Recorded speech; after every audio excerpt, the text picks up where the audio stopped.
Welcome to TBC News. Our headlines tonight. President Dr. Samia attends the opening of the annual World Economic Forum. FDI remains a priority for the country's economic transformation.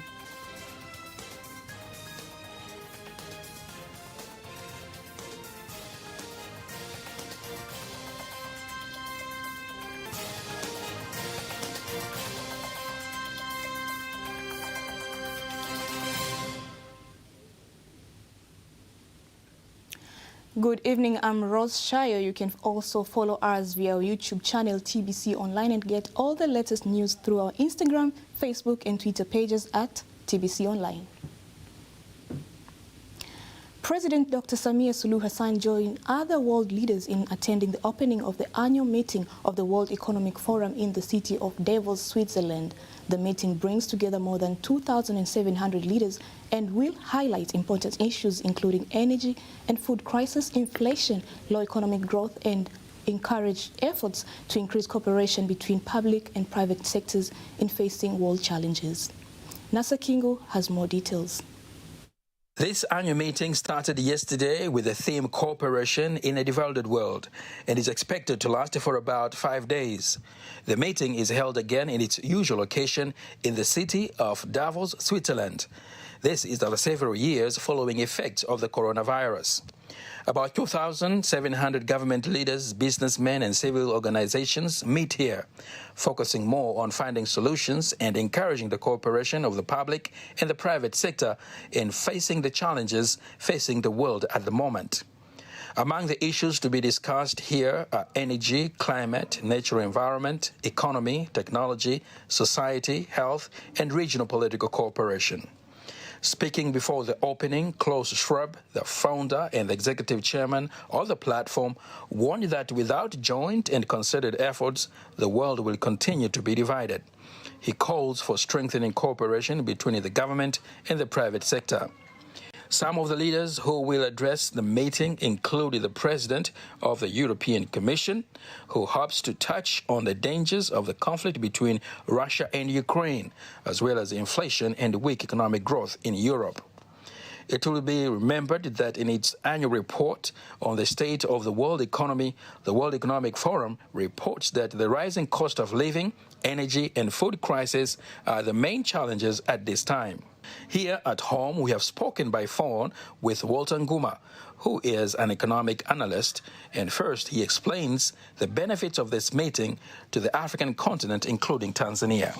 There are various agendas that Africa has to go with. First, we have a very big problem of inadequate energy resources, especially oil. We must go with agendas that will help us to solve that challenge. It is one of the challenges that lead to price fluctuation in African countries. And the issue of price fluctuation is also an important agenda to discuss. African countries have been importing goods from outside. It is good to discuss and see a way that can be used to reduce the prices of imported goods. Davos 2023 hopes to serve as a platform to develop solutions and address the world's biggest challenges through public and private partnerships. For more than 50 years, the Davos Forum has served as a platform where businesses, governments, academics, civil society, and other stakeholders come together to address and discuss important global issues. Prime Minister Kassim Majaliwa says the government has agreed to release more than 20,000 square kilometers, initially part of the Ruaha National Reserve, to the farmers, herders, and villagers for local users. This excludes only 4 villages in accordance with the new law reviewed by the Committee for the GN28 areas. The Prime Minister was in Beira during presentation of the revision of GN28 borders to various group leaders representing farmers, livestock keepers and investors. Here's the report by Adolf Mbate, read by Nasa Kingo.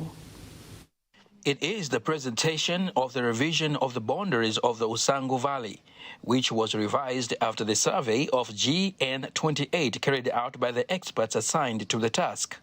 The Prime Minister of the United Republic of Tanzania, Kassim Majaliwa, leads the meeting that involves various groups from the Usangu Valley and other stakeholders. Kwa faraja kabisa nataka niwaambie kwamba tumefikia hatua nzuri First and foremost, I want to tell you that we have reached a good stage that will enable everyone that is doing agriculture to continue with their activities. Everyone that is conducting livestock keeping to continue with their activities.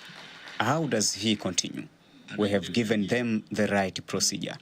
Under what guidelines this review has been done? The Prime Minister answers. Busara serikali na kwa mapenzi ya rais wetu Mheshimiwa Dr. Samia Suluhu Hassan. Through wisdom of the government and by the willingness of our President Dr. Samia Suluhu Hassan, who encouraged us to participate and make sure that we are part of this process, investigation was done and we brought a specialist to evaluate the GN28 and its boundaries and to see if there is benefit from the boundary to the main path. And we were able to regularly prove that. And due to the climatic change, that has changed the goals that were put, and they have made some changes from the beginning until the end of the started areas that have been allowed by the Ministry of Natural Resources. And now we have allowed the other activities to continue to take place. Despite the amendments, challenges also existed. But now this one had their impacts. The number of livestock is big and there is illegal farming. And it is the duty of government to plan and arrange and ensure that we have developed the agriculture and the livestock keeping. How many villages are currently being removed? 4 or 5. Those are the ones that will be forced to leave.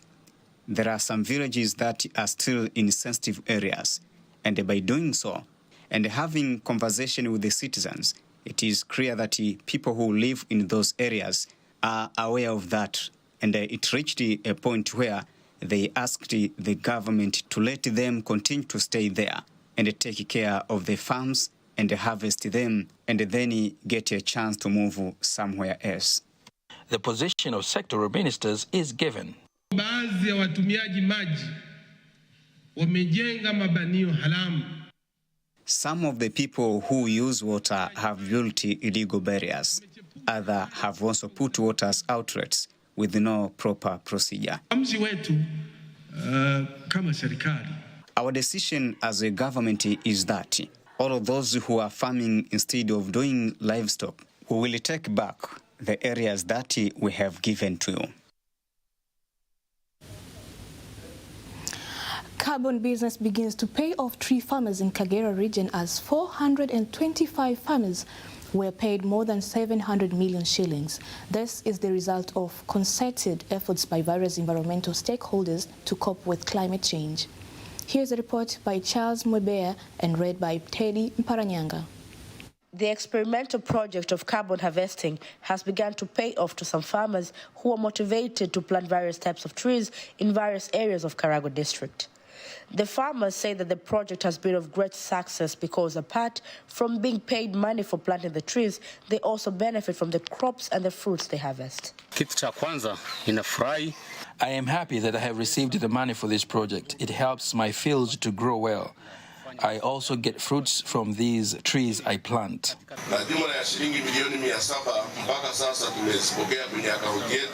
A total of 700 million shillings has been received in our account. Until now, we have distributed 283 million, and we are developing a procedure to distribute the remaining money and to other farmers who will benefit more than these 425. Let's plant trees that will change the status of the people of Karagwe. This farmer will harvest fruits and sell them, but the tree will remain and he will profit through carbon. The Deputy Minister of Investment, Industry and Trade, Exod Kigahe, says Tanzania will continue to strengthen policies and laws in order to attract more foreign direct investments, FDI. Kigahe made the remarks in Dar es Salaam during the policy dialogue that intend to bring forth economic transformation in Tanzania. Rehema Sibabili reports. Stakeholders in the business and investment sectors gathered together to discuss on how the country could benefit and attract more FDI. Speaking during the event, Deputy Minister for Trade and Investment Exaud Kigahe said the government plans to foster and rebuild the private investment trust through promotion and maintenance of macroeconomic stability. It is the role of the government to maintain law, order, and guarantee peace and stability of the country. This is the number one item in the business environment because nobody, except perhaps the warlords, can conduct profitable business in a country that is not peaceful and stable. Unfortunately, this item does not feature much in the global competitiveness reports, but nevertheless, it is the most important component of business environment. Tanzania is a peaceful and political stable country. We consider this as one of the key components to attract investment. On his part, the British High Commissioner to Tanzania, David Konka, has assured Tanzania that the UK will continue to partner in various business projects and commend the effort taken by the country to improve business environment. We've also seen a number of practical constraints being eased. For example, access to work permits is more straightforward. There have been improvements in the way tax officials engage businesses. A new investment act was passed last year. And a number of investment proposals that have previously been stuck have been unlocked. And more generally, we see a lot more work and activity being done by the government and its institutions related to Tanzania's blueprint for improving the business environment. Tanzania must continue with the current ongoing efforts to reform the business environment.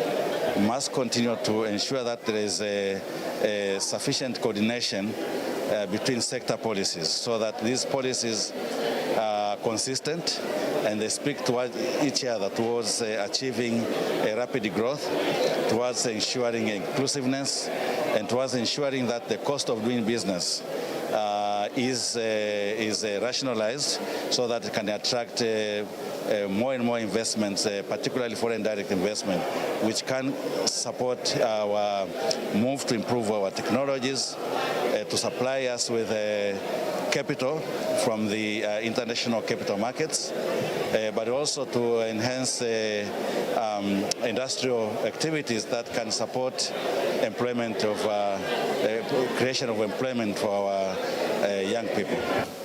What is needed, I would say, is the more micro aspects of investment, the aftercare, the ability to really help investors to make it happen.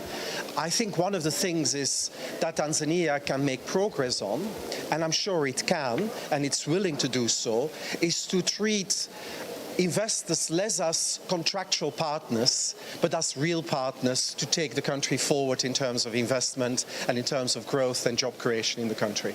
According to the World Investment Report released in June 2022, Tanzania has received FDI worth of $1 billion. Reporting from Dar es Salaam, Rehema Sababili, TBC.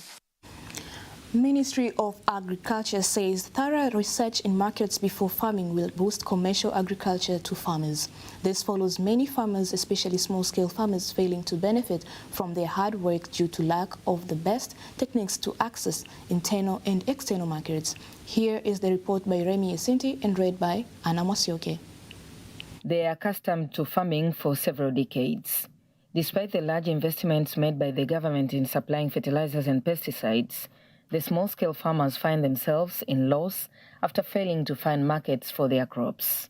The government says the big problem holding back the agricultural sector is lack of enough market research. Now the small-scale farmers, in collaboration with other stakeholders, are coming up with a completely new system that starts at the market and ends at the farm. Will this be the solution to the problem? Kabla ya kuanzisha mradi huu tulifanya kazi ya kuanza kutambua changamoto zinazomkabili mkulima. Before enabling the project, we worked hard to identify the challenges facing the farmers so that they can cultivate commercially.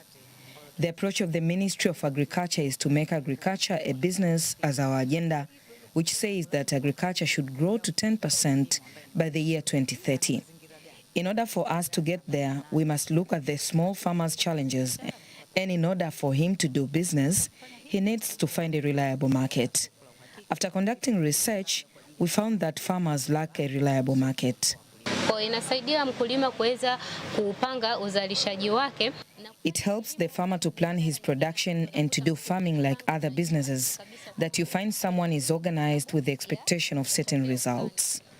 It is different from how it was in the past, where farmers did not know when to plant, how much they will harvest, where they will sell, and at what price they will sell their crops. Due to this, they find themselves harvesting a lot of crops without knowing where they will take them, and it ends up being spoiled. There must be a ratio of the correct delivery time of the product. Farmers should maintain the availability of their products. Then you don't start in the market, you start in the field. You grow a lot of crops at a certain time, but after a while they fail. I congratulate the government along with other stakeholders for seeing this, and we as stakeholders have decided to cooperate with these farmers.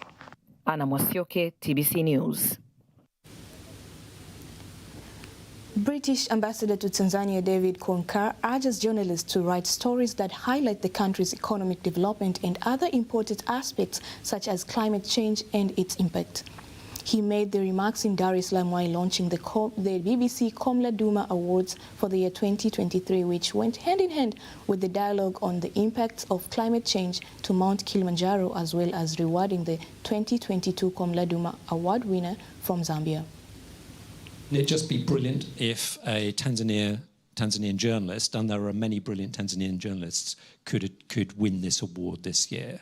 You know, I'm not suggesting that there won't be excellent applications from a wide range of other countries. I would encourage that too, but I would be absolutely delighted to see a Tanzanian journalist winning this award this year, because of the message that will give to all the rest of the community here, media community, and the uplift that it would give. His focus was really about putting the audience at the heart of everything we do as journalists. He asked, whose story are you really telling? How are you portraying the subject? How do you want the audience to feel? Every story that you tell, frame it as a story that people will remember you by, as your last chance to score a goal, as the last story you will ever tell. Learning of this advice that Komla gave and adopted himself helps you understand his magic spice, how he put his whole heart into every story he told, and how he created such outstanding and memorable journalism. The Komla Duma Award was established 9 years ago in honor of the late journalist Komla Duma, focusing on African narratives by African journalists for the African audience. In an interesting move, the police force, through the Tanzania Stock Theft Prevention Unit, has joined Arusha residents to clean the city's main bus terminal.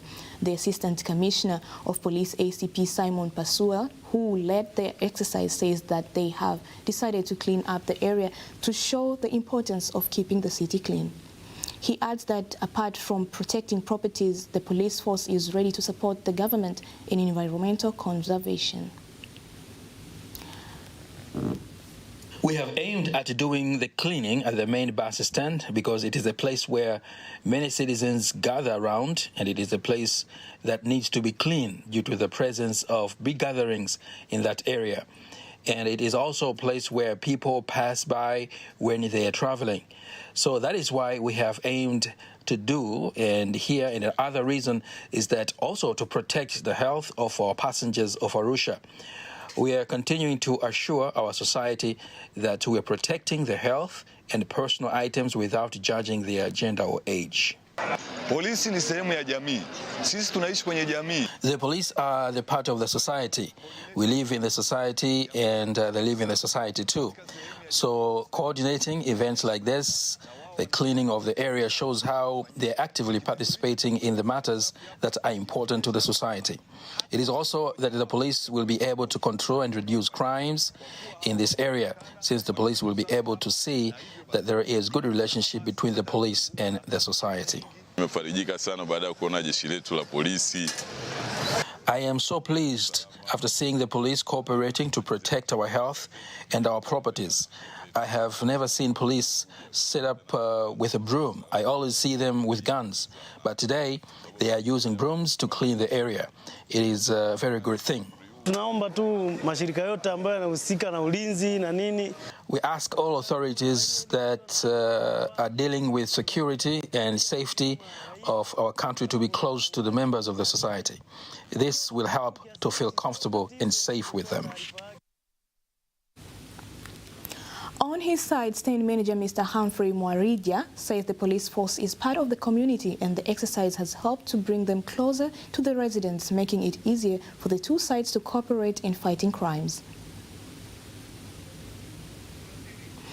Some residents have praised the move, saying it is the first time they witnessed the police collaborating with the community for social activities. That item concludes local news tonight. International news is up next.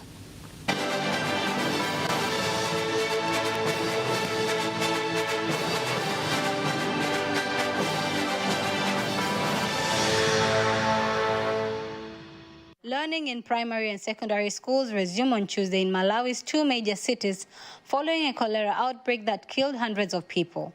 The Malawi Health Minister Kumbuze Chiponda said that schools in the capital city Lilongwe and the commercial hub Blantyre had remained closed for at least 2 weeks because infections are still high in two major cities, Lilongwe and Blantyre. He said schools now have access to safe water and improved sanitation facilities, which will go a long way in reducing infections in schools in all regions in Malawi. The cholera outbreak began in March last year and has so far killed more than 750 people. The minister was optimistic that infections in schools would reduce due to improved sanitation facilities. Malawi is among 31 countries globally hardest hit by cholera. Families of Indonesian children who died after consuming a tainted cough syrup have demanded restitution at an Indonesian court, which has started hearing their class action lawsuit against government agencies and pharmaceutical companies. Some 200 children have died of acute kidney injury in Indonesia since last year, and authorities say two dangerous ingredients, ethylene glycol and diethylene glycol, found in some syrup-based paracetamol medications have been linked to the deaths. Lawyers for the families Awan Puriad say that his clients wanted compensation of up to 3.4 billion rupiah, equivalent to 24,570 US dollars. Indonesia Ministry of Health has banned further spread of the drugs that already are found in Gambia and Uzbekistan. The two ingredients in the drugs are used in antifreeze, brake fluids, and other industrial applications, but also a cheap alternative in some pharmaceutical products to glycerin, a solvent or thickening agent in many cough syrups. The substances can also be toxic and can lead to acute kidney injury. China's population has decreased for the first time in more than 60 years. Official data released by China National Bureau of Statistics, NBS, shows a historical turn for the world's most populous nation that is now expected to see a long period of population decline. The country of 1.4 billion has seen birth rates plunge to record lows as its workforce ages, a drop that analysts warn could stigmatize economic growth and pile pressure on the country's strained public finances. The mainland Chinese population stood at approximately 1.4 billion at the end of 2022, reported a decrease of 800,000 and 50,000 from the end of the previous year.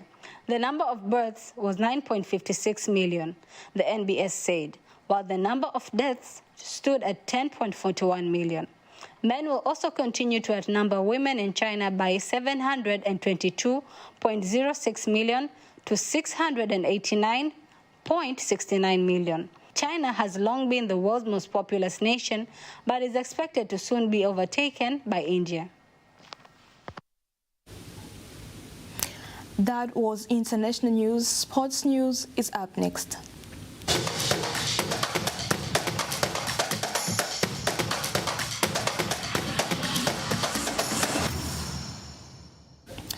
In sports, we have Simba head coach Robert Alveiro Robertinho says his team is ready for the CAF Champions League after several international friendly games in Dubai. Upon his arrival from Dubai, Robertinho reiterates that his team is prepared to face any challenge. About this, because after 5-6 days, it's not easy build one strong team immediately. But about this point, I'm very happy. Good team, and I think I wait the good performance now tomorrow, for example, and build a strong team for Champions League. Tomorrow, Simba Sports Club will play against Mbeya City in Mkapa Stadium for the Tanzanian Premier League campaigns. Tanzania martial artists request the government to support them with professional equipment so as to improve their skills. Speaking to TBC News in Dar es Salaam, some martial artists believe that the government can help them advance professionally. Ningeomba serikali sapoti vifaa vya mazoezi kwa sababu watu wengi wana sehemu lakini. First of all, I call upon government support to give us equipment because you can't exercise without those basic equipment like gloves and swords as well as gloves. And of course, it's our dream to make sure martial arts practice is developing in our country. Gloves ni vitu ambavyo watu mara nyingi wanakuwa hawana. Na hata hizi panga pia unazoziona sio kama ni vitu virahisi kuvipata.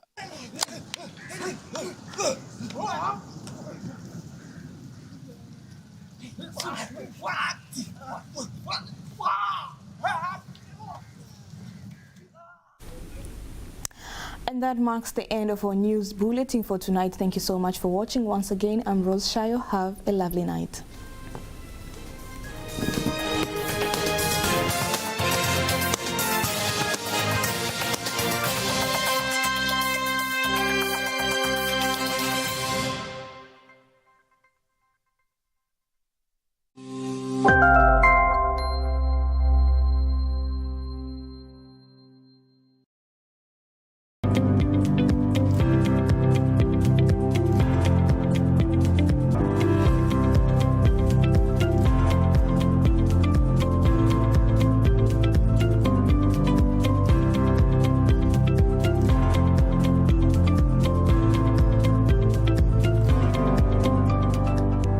Karibu mtazamaji wa TBC1 katika kipindi cha Miale ya Afya.